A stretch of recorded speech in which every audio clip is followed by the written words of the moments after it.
Hey everybody, it's Katie. Today we are going to talk about vaginas and babies coming out of vaginas and how you can help your vagina feel better after having a baby. So we're going to talk about 6 things to help ease the vaginal birth recovery. I have had 2 babies vaginally, and so I feel like I have a little bit of authority to speak on this. Now I know that everybody's delivery looks a little bit different, whether you push for 10 minutes or 10 hours. I realize that it's all a little bit different, but when it comes right down to it, we have all pushed a baby out of our vagina and we all probably feel fairly similar.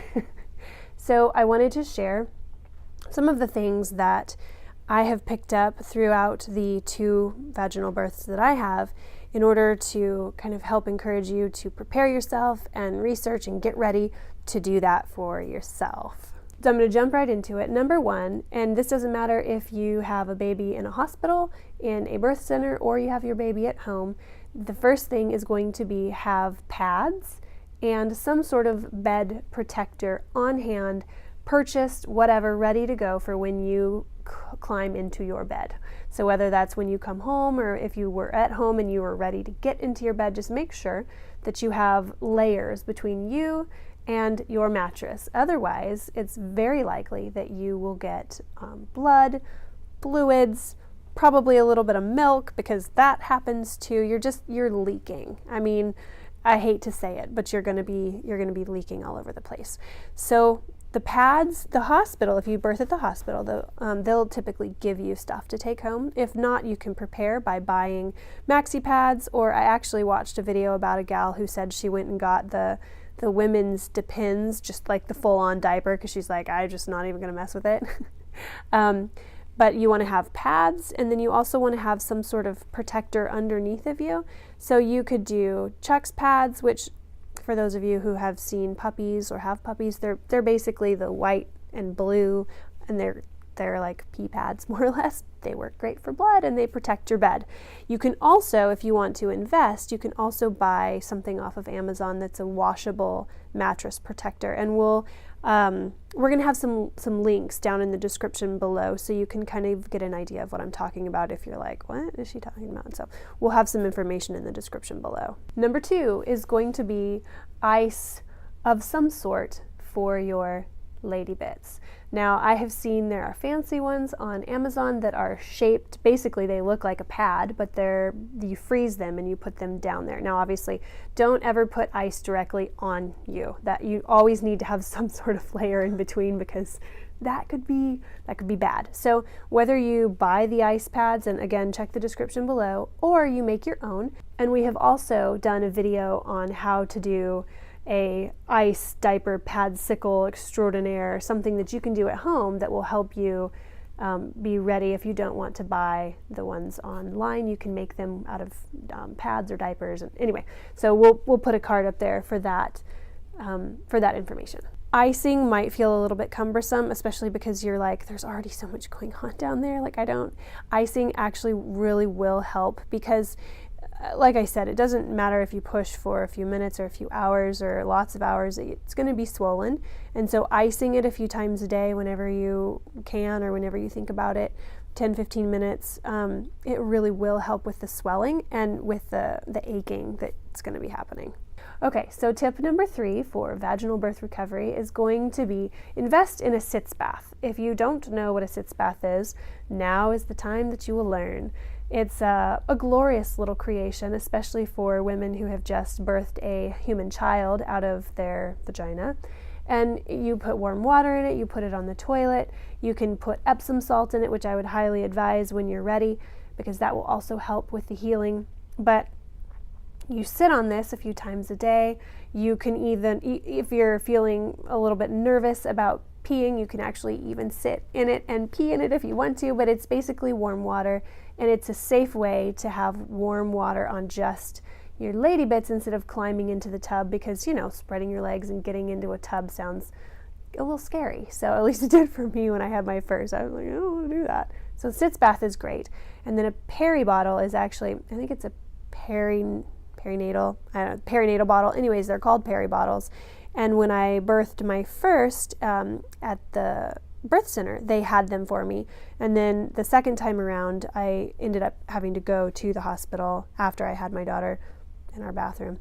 And they gave me some Peri bottles. And so they're just little clear plastic squeeze bottles, and they are glorious. And I don't know, actually, for the first few weeks, I was like, I can't leave the house without this, because how am I going to pee? Because I have to have this.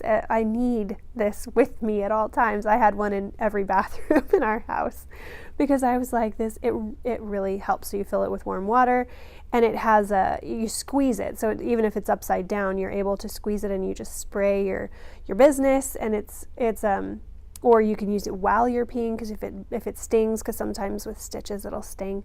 So the Peri bottle, you can also buy them on Amazon if you're going to home birth. So they're accessible, but I would advise making sure you have a couple of those. Number 4, and this is, I've heard some people who are like, no, I don't need that. And I'm like, oh yeah, yes, please, you do. And number 4 is a stool softener. If you're at the hospital, a lot of times that will be included in the medicine that they give you. They're bringing you, Advil or whatever, and they're also bringing you a stool softener, because they know, just like I know, that the first poop is terrifying. It's actually probably more terrifying than having a baby, because you've already done that and it wasn't so bad. But now having to poop, you're like, I feel like I'm probably just going to turn myself inside out, and it's going to be horrible. And what if my vagina falls into the toilet while I'm pooping? It's scary. So a stool softener, have that home and ready. Don't even think about it. Don't even worry about it.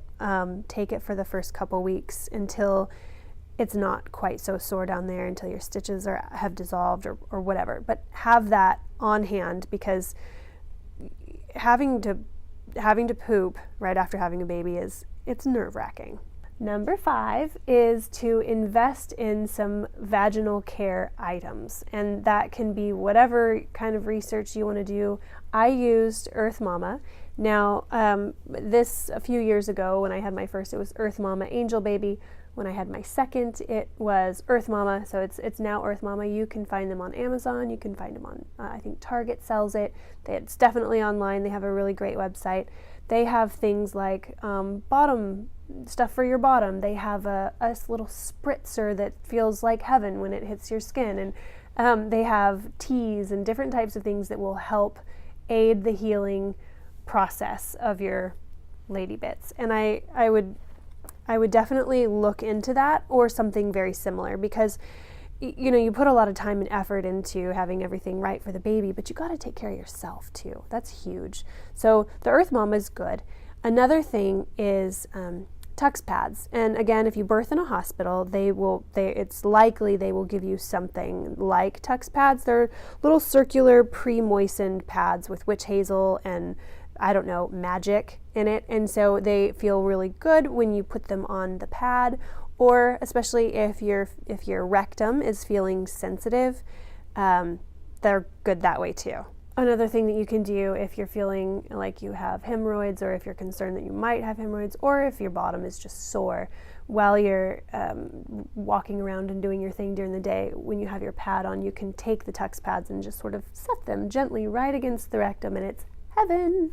So Tux pads. And then the last thing is Epsom salt. And I mentioned it a little bit earlier with the sitz bath, but there's a lot of really great healing properties with Epsom salt, and you can put it in the sitz bath, and then when you're ready to start taking actual baths, you can do that. And it helps with aches and pains, and it's just another good little bit to kind of help with the healing, because we want to heal up as fast as we can, because we've got a baby to take care of. And the very last one, number 6, is, and this is the obvious one, and I hear a lot of people say, oh yeah, you should do this, but a lot of people don't. A lot of women don't, and I understand. I didn't with my first. Number 6 is get a lot of rest and a lot of fluid. Now the rest, it's obvious. The whole saying, sleep when the baby sleeps, do it, please. I didn't with my first, and I feel like it probably took me a little longer to recover, because I tried to get back into, I was so desperate to get back into some sense of normalcy that I was like, she's asleep, I'm going to go do the dishes or whatever. Dishes can wait. Better yet, one of those people who wants to come visit and hold your baby, tell them they can hold the baby after they do your dishes, right? They love you. They'll do this for you because they want to hold that baby and sniff it. So I would definitely say sleep. And then the last part of that is fluids, and I'm sure that there are some of you who are thinking, just like I was, like, I don't want to drink more water. I already have to pee, and it stings, and I don't like it, and I have to get up, and I'm sore.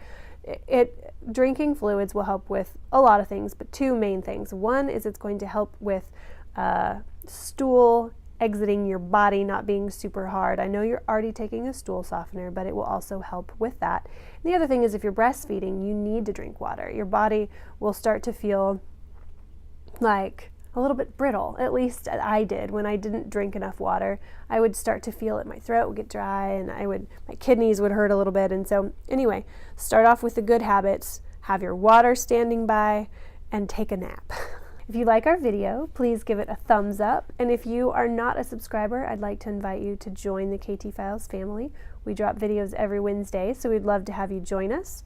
We also have a Facebook page. We post daily content, encouraging, happy, good stuff about moms, sometimes some funny mom fail stuff. And we'd love to have you join us there as well. Hope you guys are doing great. Thanks so much for watching the video today, and hope to see you next week for our next video.